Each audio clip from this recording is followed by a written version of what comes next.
vendría siendo los delitos informáticos.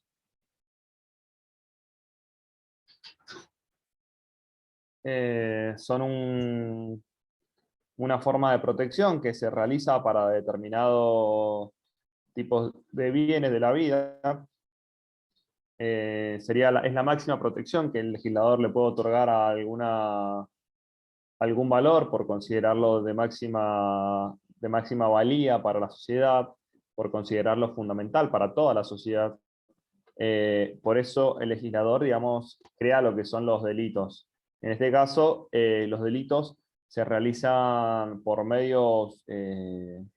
distintos medios, y uno de esos medios puede ser justamente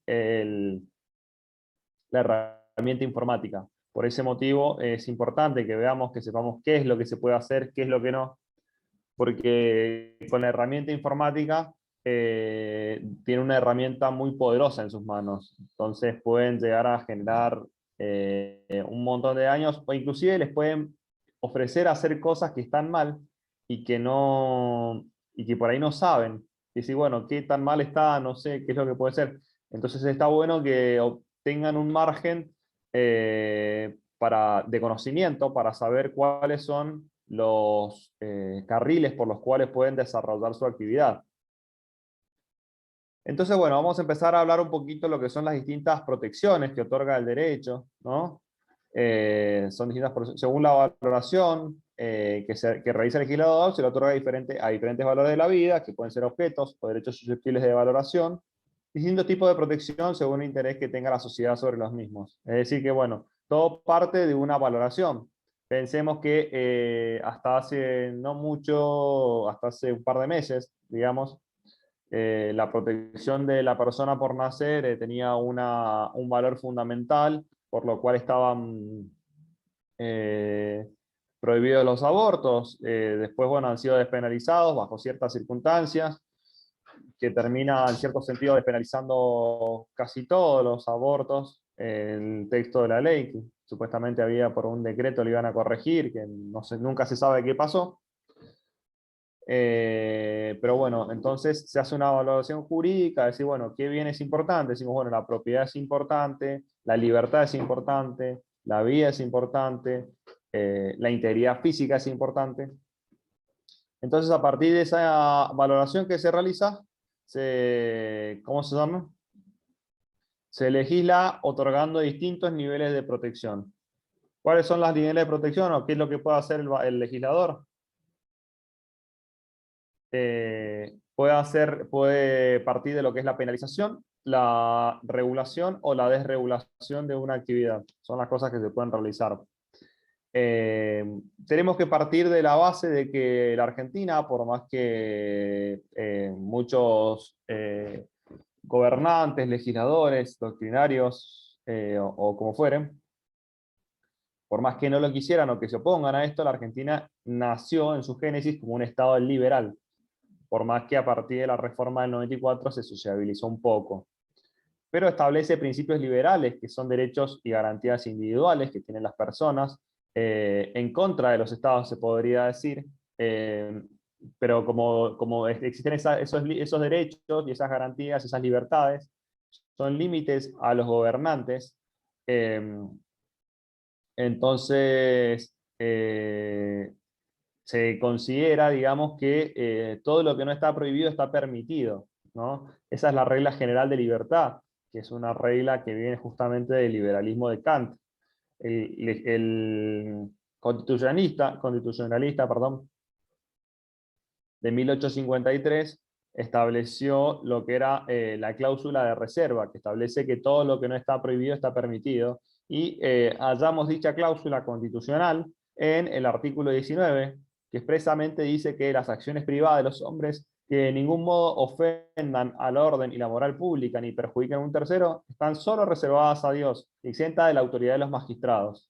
Ningún habitante de la nación será obligado a hacer lo que no manda la ley, ni privado de lo que ella no prohíbe.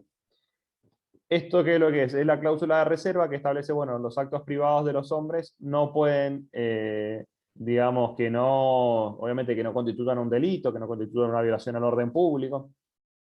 no pueden ser juzgados.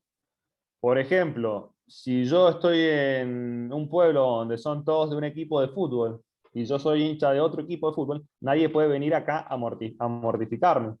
Pareciera un ejemplo bobo, la verdad, pero hay lugares en los que la pasión futbolera excede el marco de la normalidad, entonces podría llegar a suceder algo así.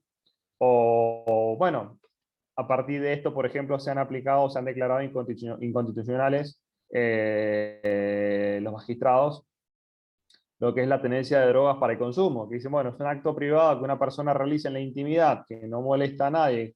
O sea, ¿por qué tiene que estar siendo algo penalizado si una persona realiza un consumo de una droga lúdica en un seno de intimidad y que después sale al día siguiente y es un ciudadano normal, no tiene ningún problema, lo hace ocasionalmente? Entonces, por eso se han declarado inconstitucionales, perdón, las normas de, justamente de tenencia de estupefacientes, y han permitido que, bueno, que no se penalice a ciertas personas bajo estas circunstancias, ¿no? Esto es lo que dice lo que es el principio de reserva. A ver, vamos a bajar todo esto. ¿Qué es lo que implica esta cláusula de reserva, no? Implica que una persona puede realizar todo tipo de negocios o actos jurídicos que no estén prohibidos expresamente. Ejemplo, no puedo vender a un ser humano, no puedo realizar narcotráfico, no puedo comercializar sustancias prohibidas. ¿Por qué? Porque eso está expresamente prohibido. Sin embargo, eso no quiere decir que yo puedo realizar cualquier tipo de negocios o actos jurídicos de la manera que a mí me dé la gana, ¿no? El ejemplo, que si realizo una actividad comercial me encuentro sujeto a un conjunto de leyes, de reglamentos. Perdón, me he llegado con la notificación. A un conjunto de leyes, de reglamentos, qué pesado, que serían los que regulan la actividad del comercio. Por ejemplo, que eso tengo que tener una habilitación municipal, tengo que estar inscripto en las leyes, según las leyes tributarias, a la categoría a la que estoy inscripto, y un conjunto de regulaciones más, como podrían ser las regulaciones de lo que es estrictamente la parte comercial, y un conjunto de, justamente, de leyes y de normas a las cuales me tengo que atener y con las cuales tengo que cumplir. Pero ¿cuál es la diferencia? Que no se me aplica un régimen penal, sino a lo sumo se me puede aplicar una contravención, una multa, o se me puede realizar cualquier tipo de regímenes distintos. Pero no se me aplica lo que vendría a ser, digamos, el Código Penal con una privación de la libertad o alguna pena un poco más grave. Entonces, por ello, digamos, por esto se dice que los derechos no son absolutos, por más que las personas consideren, dicen, bueno, yo tengo mi derecho, me lo tienen que respetar, todo. Sí, el derecho existe, es verdad que existe y que lo tiene, pero todos, las legislaciones, digamos, todos los derechos se encuentran sometidos a las leyes que reglamentan su ejercicio. Típico caso podría ser, bueno, sí, yo tengo derecho a escuchar música, pero no la puedo escuchar a las 3 de la mañana a todo volumen. O no puedo hacer edificios en cualquier lugar sin autorizaciones municipales, no puedo hacer un edificio de 10 pisos sin ningún tipo de problema. Eso, por ejemplo, no tenía todas las autorizaciones. Un edificio que se estaba haciendo enfrente del parque, que está donde estaba antes el círculo policial, en la calle de Boulogne-sur-Mer, y de repente apareció la municipalidad y dijo, bueno, están todas sus habilitaciones, no las tenían, sino que empezaron a construir y después las iban a conseguir, entonces estuvo la obra parada como por 2 o 3 años. Así que eso es un ejemplo como para que vayan teniendo una idea de que, bueno, si bien hay gente que pueda tener sus derechos, no, los derechos no son absolutos. ¿Qué cosa ha quedado más clara por ahora que en la pandemia? Que las personas que violaban este tipo de normativas restrictivas de la libertad quedan imputadas. Este es un ejemplo, digamos, muy patente que tenemos en este momento y que da las claras de las circunstancias en las cuales los derechos, como por ejemplo en este caso la libertad ambulatoria, no es un derecho absoluto. Bueno, esto es lo que habíamos hablado un poquito recién, que según los distintos tipos de valoraciones que realiza el legislador, puede, digamos, realizar ante determinadas circunstancias o a determinado derecho o una relación jurídica, puede tomar distintas actitudes. La primera es que no regularlo, que es dejarlo al libre albedrío de las partes, una situación que sucede cada vez menos, hay que tener en consideración, y que se da mucho en el mundo de los contratos que tienen un exclusivo valor económico. Y que no tienen ningún tipo de regulación. Acuérdense, no sé si, bueno, no sé si habrán estado en la clase en la que te dije, que un poco la normativa para saber qué es lo que violaba o no el orden público, es que lo estrictamente monetario, como regla general, no viola el orden público. Entonces, como hay algo que no viola el orden público, generalmente queda desregulado. Por ejemplo, yo puedo hacer una apuesta con un amigo o convenir con un amigo algún contrato por el cual él, si yo me animo a correr descalzo por el parque a las 3 de la mañana, me podría pagar 1.000 pesos.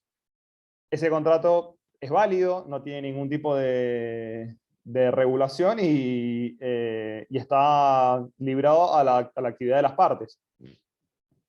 Otra posibilidad que pueda hacer es que, bueno, hay que determinadas situaciones que las deja libradas a la libertad de las partes, el hecho de constituirlas o no, pero en su ejercicio se encuentran sometidas a regulaciones. Esto sucede, por ejemplo, con los alquileres, esto sucede con el trabajo, con las relaciones laborales, relaciones de familia, si, bueno, qué es lo que se puede, qué es lo que no se puede hacer. Porque, por ejemplo, un padre ahora no puede castigar o latigar a un hijo hasta el cansancio con un cinturón y lastimarlo, cosa que, por ejemplo, posiblemente en otra época sucedía y estaba bien visto, que si el chico infringía alguna normativa o molestaba lo que decidía el padre tenía ese derecho de castigo. O, por ejemplo, están las condiciones mínimas por las cuales se puede pactar una relación laboral, que establecen salario mínimo, horas máximas de trabajo, vacaciones. Todas estas cuestiones son cuestiones que se encuentran reguladas. Es decir, que si bien la Constitución, la decisión, por ejemplo, más allá de que puede intervenir Dios o la fortuna, como uno quiera decirlo, la decisión de tener un hijo o no depende de las personas que lo buscan o que deciden mantener la relación afectiva para tenerlo. Pero una vez que una persona tiene un hijo, y bueno, tiene que cumplir con ciertas obligaciones alimentarias, de educación, de familia, de cuidado, y bueno, no puede hacer lo que quiere con esa persona, no puede venderlo, no puede disponer de él, sino que encuentra un conjunto de regulaciones y de limitaciones que tiene que aplicar.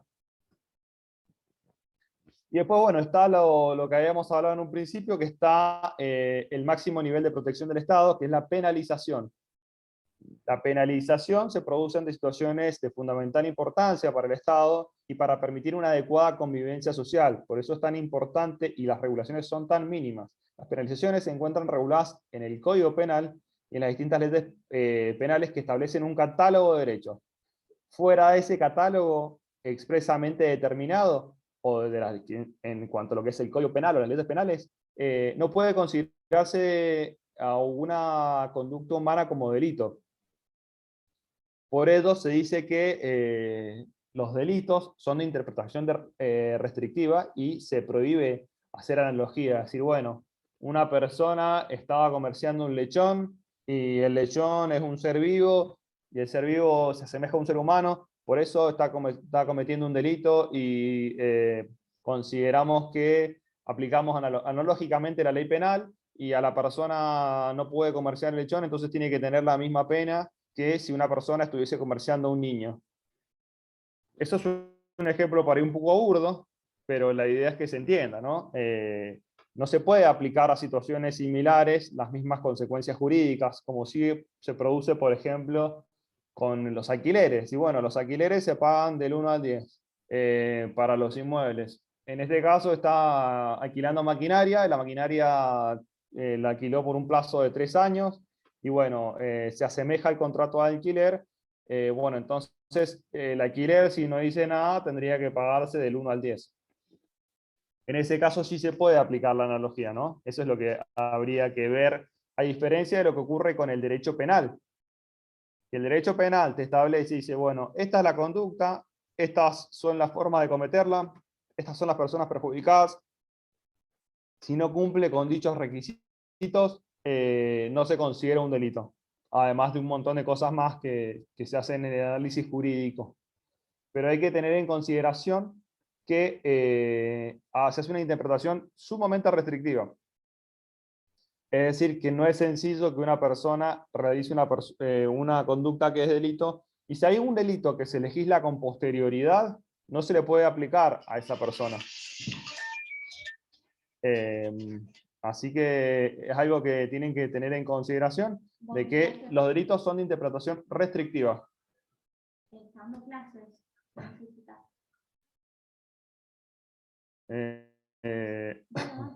Bueno, entonces dice que lo que está, la conclusión es que lo que no está expresamente considerado por la ley como delito no es delito. El Código Penal regula el artículo 79 la prohibición del homicidio, diciendo que se aplicará prisión o reclusión de 8 a 25 años al que matare a otro, siempre que en este código no se estableciera otra pena.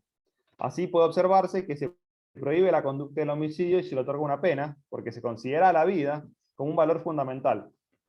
Entonces volvemos al final para darnos cuenta de lo que es la parte de lo que es la valoración, ¿no? Volvemos de vuelta al principio, nada más que ahora vemos. Entonces decimos, ¿por qué una conducta se considera delito? Y porque el valor que se regula se considera fundamental.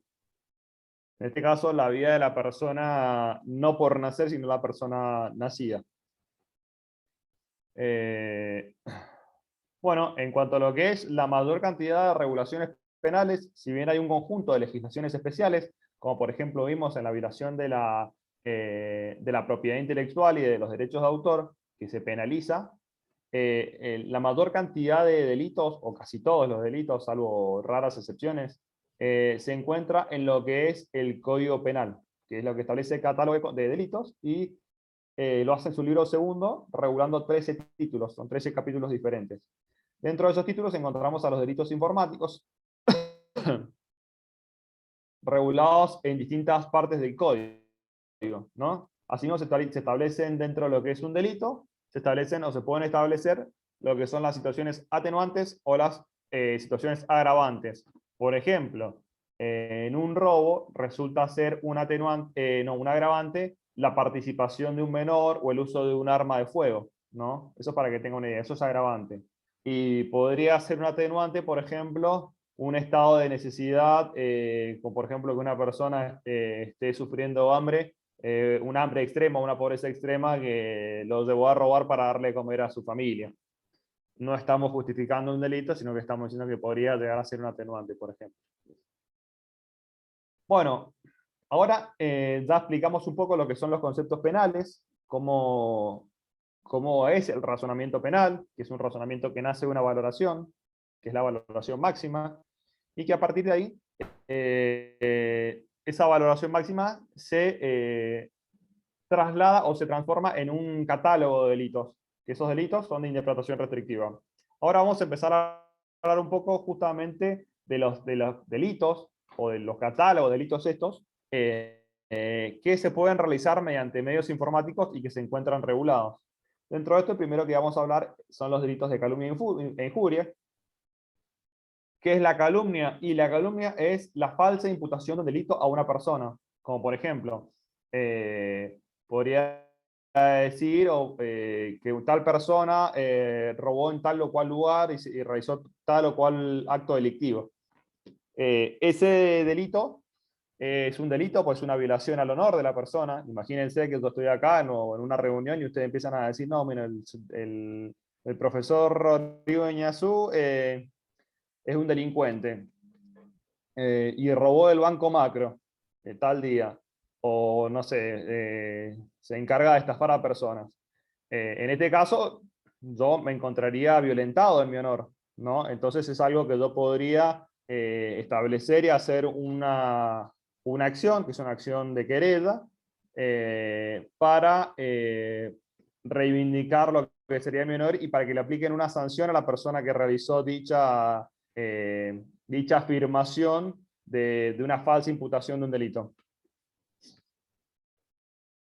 Bueno, este delito está regulado en el artículo 109 del Código Penal, que dice la calumnia o falsa imputación a una persona determinada de la comisión de un delito concreto y circunstanciado que dé lugar a a la acción pública, será reprimido con multa de 3.000 a 30.000. En ningún caso configura delito delito de calumnia, perdón, las expresiones referidas a un asunto de interés público o las que no sean asertivas. Es decir, para que sea este caso, para que se aplique el delito de calumnia, tiene que haber una imputación a un delito concreto. Y tiene que ser una afirmación. Decir, mira, la verdad, que digan o que surge en una conversación, y la verdad que no sé si esa persona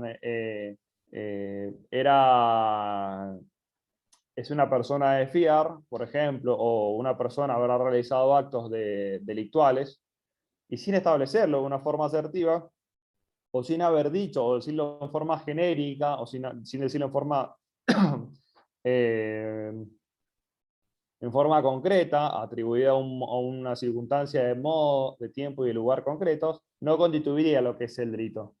A ver, ¿por qué estudiamos este tipo de delitos? Porque todo esto se puede realizar por medios informáticos, entonces hay que tenerlo en cuenta. Después está lo que es la injuria, que implica deshonrar públicamente a una persona. Por ejemplo, en pleno casamiento, digo que uno de los esposos es adicto a las drogas, o que la mujer tiene actitudes promiscuas. No importa si la aseveración es verdadera o no, lo que se ve es cómo se afecta al honor en un acto particular. Y diferente, cómo se afecta al público, porque por ahí esas mismas cosas se pueden decir en privado y no ser una afrenta al honor de la persona. Dicho delito se encuentra regulado en el artículo 110, que específicamente dice que el que intencionalmente deshonrar o desacreditar a una persona física determinada será reprimido con multa de 1.500 pesos a 20.000. En ningún caso configurará delito de injuria las expresiones referidas a asuntos de interés público o que no sean asertivas. Tampoco configurarán delitos de injuria los calificativos lesivos del honor cuando guardase en relación con un asunto de interés público. Esto, ¿qué es lo que podría decir? Y bueno, una cuestión por ejemplo, esto sucede mucho cuando hay una persona que es pública, que deja su vida que sea muy pública, y recibe algún tipo de descrédito o de deshonra pública, como podría ser en los programas de chimentos, por ejemplo, que es el típico caso que se viven denunciando y se mandan cartas a documentos. En este caso, si las personas se brindan para ese tipo de espectáculos o se prestan para este tipo de intercambios de palabras, no puede venir a después de decir que ha sido víctima de una injuria, ¿no? O si no, lo que podría hacer, tampoco hay que tener en cuenta lo que son las calumnias o lo que son las injurias, tienen en cuenta lo que es cuestiones de interés público. ¿Y qué básicamente qué son cuestiones de interés público? Cuestiones de administración, ¿no? Entonces, por ejemplo, cuando se habla de un funcionario y se establece que en determinado caso realizó tal o cual acto y hay una cuestión de interés público que está ahí en boga, no podría configurarse un delito. Bueno, también hay que tener en cuenta que se pena lo que es la reproducción de las calumnias e injurias por cualquier medio, lo que estamos hablando, volvemos a lo mismo, incluye a los medios informáticos. Estas clases por ahí son un poco leída la parte de los artículos, porque es lo que yo le dije, que todo lo que está fuera del artículo no constituye delito y lo que está dentro sí constituye delito. Entonces por ahí son clases un poco menos conceptuales y son clases un poco más memorísticas. Por ejemplo, cuando rendí Derecho Penal me aprendí todos los delitos desde el 79 hasta el 302, creo que es, en forma prácticamente de memoria. Porque de interpretación restrictiva, las palabras son muy técnicas. Entonces, ¿son esas palabras o no son? Las acciones son las que están descritas o no se cumple con el delito. Entonces, bueno, por ahí eso pido disculpas si parece un poco más leída que de costumbre la clase, pero es lo que es un poco el derecho penal. Entonces, bueno, el artículo 113 establece que el que publicare o reprodujere por cualquier medio injurias o calumnias referidas por otro, será reprimido como autor de las injurias o calumnias de que se trate, siempre que su contenido no fuera atribuido en forma sustancialmente fiel a la fuente pertinente. En ningún caso configurarán delitos de calumnia las expresiones referidas a asuntos de interés público o las que no sean asertivas. Siempre volvemos a lo mismo, ¿no? Como cuando las cuestiones no son de interés público, no son asertivas, no constituyen delito de calumnia e injuria. Pero bueno, en este caso, ¿qué es lo que se está diciendo? Y bueno, cuando nosotros publicamos o reproducimos las columnas de injurias, pero que no le estamos atribuyendo a una persona, es decir, no, reproducimos una columna de injuria, pero no decimos el presidente o el jugador de fútbol dijo tal o cual cosa, ¿no? Sino que nosotros reproducimos la columna y decimos Pepe Honguito es ladrón o robó el Banco Macro. Pepe Honguito estafó a tal o cual persona. Eso vendría a constituir un delito de calumnia. Bueno, también acá es lo que habíamos hablado, que existe lo que es eh, eh, lo que son los agravantes y los atenuantes. Podemos entender que este delito tiene un agravante que se encuentra regulado en el artículo 117 bis, que establece que por un mal uso de la información que esté contenida en archivos de datos personales, tiene pena de prisión. Ejemplo, publicando una persona el nombre de una persona falsamente en un registro de agresores sexuales. Eso es un delito que tiene pena de prisión, es un agravante. Entonces el artículo 117, en el inciso 2, establece que la pena será de 6 meses a 3 años a que proporcionar a un tercero, a sabiendas de la información falsa contenida en un archivo, perdón, estoy leyendo mal, a que proporcionar a un tercero, a sabiendas, información falsa contenida en un archivo de datos personales. Me faltó transcribir la coma, pido disculpas. La escala penal aumentará de una mitad en la mitad del mínimo y del máximo cuando el hecho se derive un perjuicio a la persona. Es decir, que eso, por ejemplo, que hacen el delito que yo recién dije, que sería establecer que una persona está en un registro violando un banco de datos de agresores sexuales y que esa persona pierde el trabajo a partir de eso. Cosa que no es un detalle menor o que no la puedan contratar en ningún lado. Cuando el autor o responsable del ilícito sea un funcionario público en ejercicio de sus funciones, se le aplicará la pena accesoria de inhabilitación para el desempeño de cargos públicos por el doble tiempo de la condena. Un segundito, disculpen.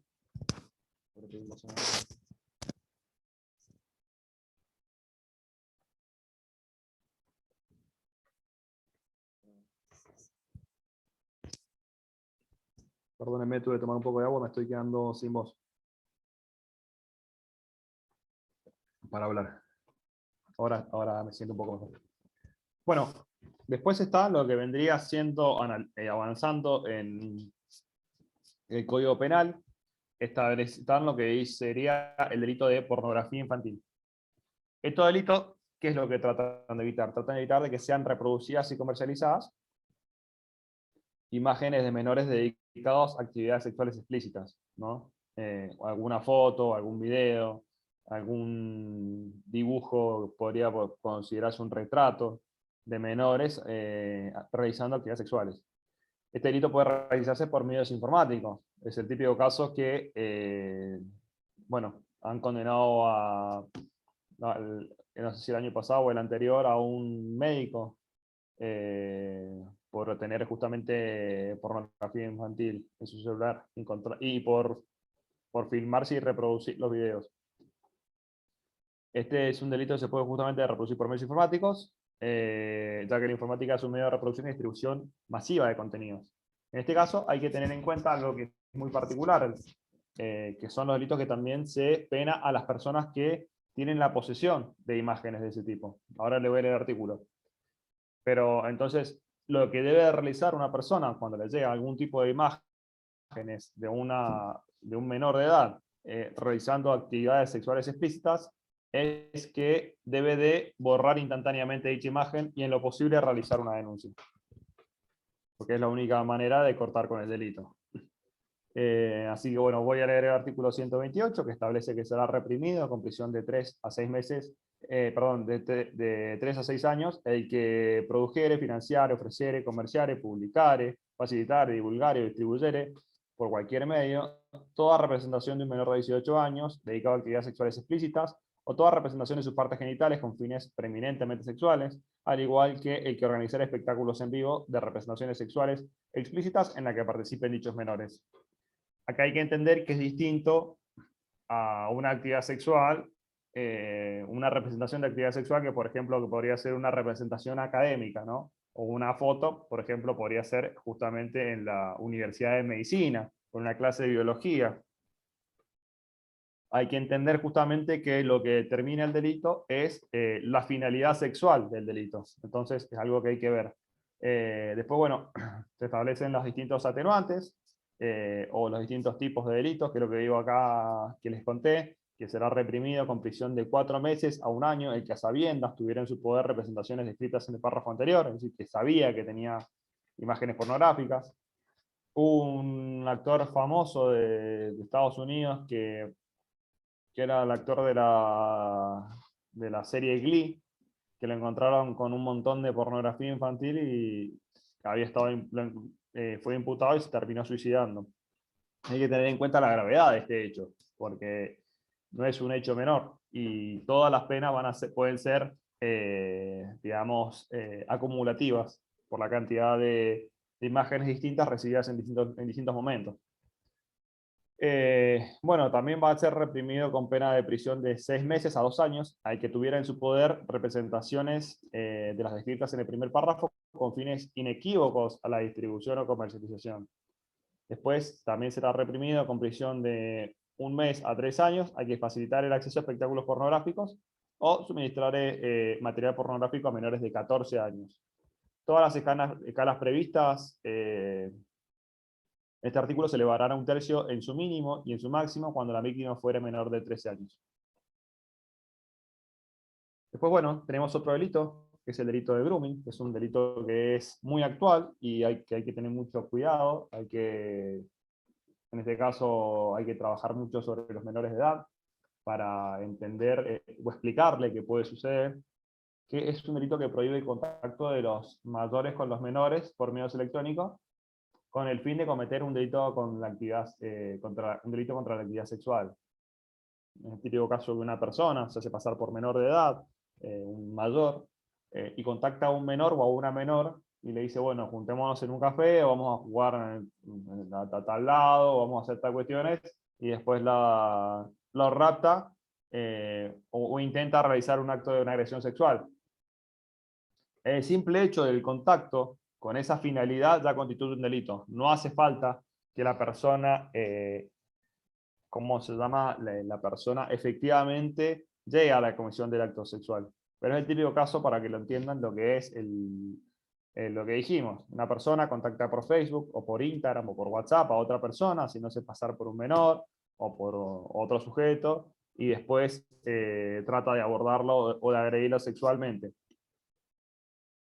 Lo que digo, el delito se constituye con el mero contacto, con fines inequívocos. Entonces, es distinto y se aplica una pena diferente a lo que vendría a ser la aplicación, y se le sumaría en el caso de que la persona logre su cometido de realizar digamos, la agresión sexual. Bueno, este delito se encuentra regulado en el artículo 131 del Código Penal. Específicamente dice que será penado con prisión de 6 meses a 4 años el que por medio de comunicaciones electrónicas, telecomunicaciones o cualquier otra tecnología de transmisión de datos, contactar a una persona menor de edad con el propósito de cometer cualquier delito contra la integridad sexual de la misma. Esta es lo que habíamos hablado, y es un delito que lo que habíamos establecido que es una pena sumatoria. A ver, ahora vamos a avanzar con las otras filminas. Así la próxima clase... Perdón, me confundí. La próxima clase ya terminé siendo la última y puedo darle la clase de consulta previo al examen. Después, bueno, empiezan los típicos delitos, no tanto sexuales, sino los típicos delitos los cuales pueden ser contratados los informáticos para realizar. Son cuestiones que tienen que tener muy en consideración al momento de aceptar o no una propuesta de trabajo, ¿no? En este caso, podría ser, en este caso tenemos el delito de violación de la correspondencia, que la correspondencia es privada y lo que vendría a ser su violación se considera que es un delito y constituye un delito. Entonces, hay que tener en cuenta que la correspondencia no es solamente la carta física, sino cualquier tipo de medio electrónico. Es algo que hay que tener en consideración. De que es una interpretación que, bueno, ya está corregida un poco en la normativa, pero que en este caso sí se hace una aplicación analógica, porque no es una aplicación analógica de la conducta, sino que está diciendo, bueno, el correo electrónico es un correo, nada más que lo único que se ha cambiado es el medio de transmisión de datos. Antes era por carta, ahora se realiza por medio de justamente de sistemas de transmisión de datos electrónicos. Entonces establece que será reprimido con prisión de 15 días a 6 meses el que abriera o accediera indebidamente a una comunicación electrónica, una carta, un pliego cerrado, un despacho telegráfico, telefónico o de otra naturaleza. Ahí es lo que estamos hablando, que incluir como objeto una comunicación electrónica se refiere a un mail, a un chat privado, un correo electrónico, mensajes, fotos, etc. Son cualquier tipo de documentos que se envían por un sistema de justamente de transmisión de datos. Después está lo que es el apoderamiento indebido de una correspondencia dirigida a otra, que es el mismo artículo 153, que establece otras conductas que dice que se apoderare indebidamente de una comunicación electrónica, carta, pliego, un despacho u otro papel privado, aunque no esté cerrado. Del mismo modo, en este delito se encuentran reguladas las comunicaciones electrónicas. Es algo que tenemos que por lo cual ponemos de resalto y por lo cual lo vemos aquí en lo que vendría siendo derecho informático, y este es el motivo por el cual vemos todo lo que es derecho informático. En este caso, es lo que habíamos hablado, que el apoderamiento puede realizarse por cualquier medio y contra cualquier tipo de soporte. Después tenemos lo que vendría siendo la supresión o el desvío de la correspondencia, que también se encuentra regulado en el artículo 53, que establece justamente que indebidamente suprimiera o desviar de su destino una correspondencia o comunicación electrónica que no le estaba dirigida. Es decir, yo interfiero en una cuenta privada y establezco, por ejemplo, podría ser en un caso de licitaciones electrónicas, que intervengo en la comunicación de licitaciones electrónicas que tiene que realizar mediante correo electrónico, y intervengo dicho correo o lo suprimo o lo desvío de su finalidad. En este caso aquí, esta conducta constituye un delito para la persona que la realiza. Justamente lo que realiza acá, el autor es una conducta destinada a obstruir la comunicación, evitando que la comunicación llegue a su destinatario. Después, bueno, siempre en el artículo 153, la parte de lo que son las comunicaciones se encuentra regulada ahí. Tenemos la conducta de la interceptación o captación indebida de las comunicaciones, que tiene la misma pena, que será, dice que bueno, tiene la misma pena, el artículo dice que en la misma pena incurrirá el que indebidamente interceptare o captare comunicaciones electrónicas o telecomunicaciones provenientes de cualquier sistema de carácter privado o acceso restringido. Es básicamente lo mismo, ¿no? La persona que hackea está mal dicho hackear, pero bueno, persona que intercepta las comunicaciones le correspondían a otra persona. En esta figura, el autor de derecho tiene acceso a un dispositivo que le permite conocer los mensajes de una cuenta de correo electrónico, por ejemplo, que no le pertenece. O, por ejemplo, escucha las comunicaciones de una línea telefónica intervenida. Acá hay que tener en cuenta que la única forma legal en la cual se puede interceptar o captar algún tipo de comunicaciones es con una orden de un juez en un proceso judicial. Tiene que tener la orden del juez para realizar ese tipo de intervenciones. ¿Por qué pongo de resalto esto?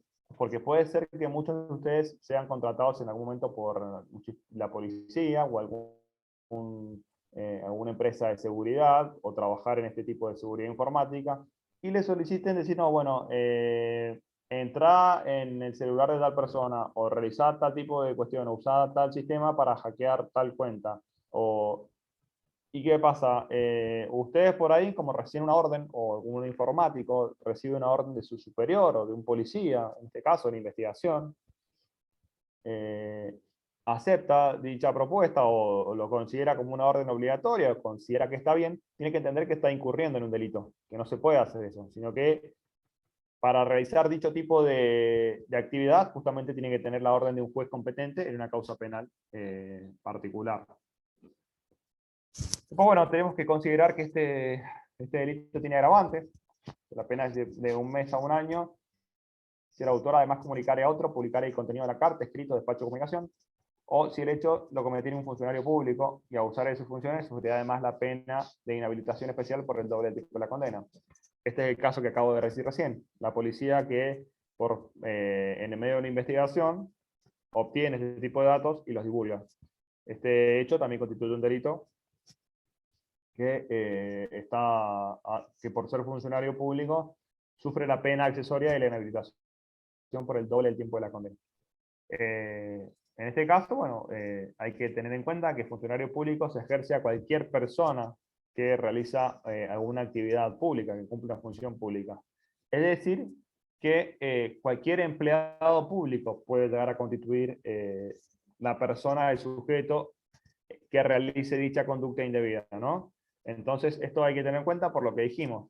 Porque si una persona es un informático dentro de un organismo público que tenga lugar o que le pidan realizar accesos indebidos o desviaciones o interceptaciones indebidas dentro de lo que vendría siendo su función pública. Después, bueno, tenemos lo que es el acceso a un sistema informático sin autorización, en el típico caso ahora que sí, un hacking, que es que será reprimido de 15 días a 6 meses, si no resultara un delito más severamente penado, el que a sabiendas accediera por cualquier medio sin la debida autorización o excediendo la que posea a un sistema de datos informáticos de acceso restringido. La pena será de 1 mes a 1 año de prisión cuando fuesen en perjuicio de un sistema informático o de un organismo público estatal o de un proveedor de servicios públicos o financieros. Esta es una figura residual. Eso implica que la pena se aplica siempre y cuando el hecho no constituya un delito más severamente penado y su agravante se produce por el sujeto pasivo del delito. Hay que tener en cuenta que bueno, justamente esto vendría a ser una figura de decir, bueno, esta pena se aplica siempre y cuando no haga un delito más grave o no esté cometiendo un delito más digamos, con mayor pena aplicada. Después, bueno, tenemos lo que es el delito de la publicación indebida de la correspondencia, que establece en su artículo 155, que será reprimido con multa de pesos 1.500 a pesos 100.000, el que, hallándose en posesión de una correspondencia o de una comunicación electrónica, pliego cerrado, despacho telegráfico, telefónico, de otra naturaleza, no destinados a la publicidad, lo hiciera publicar indebidamente si el hecho causare o pudiera causar perjuicios a terceros. A ver, hay cuestiones, casos que son muy bobos, pero por ejemplo, imaginémonos que una persona, un ídolo de un equipo rival de fútbol, por ejemplo, no sé, Tevez, ahora bueno, ha renunciado, pero supongamos que Tevez hace un par de años, cuando volvió a la Juventus, apareciera una persona que hubiese publicado una foto de él besando una camiseta de River. Entonces, de hecho, le podría causar un perjuicio si es un caso privado o algo particular. Está exento de responsabilidad penal el que hubiera obrado con el propósito inequívoco de proteger un interés público. No en este caso.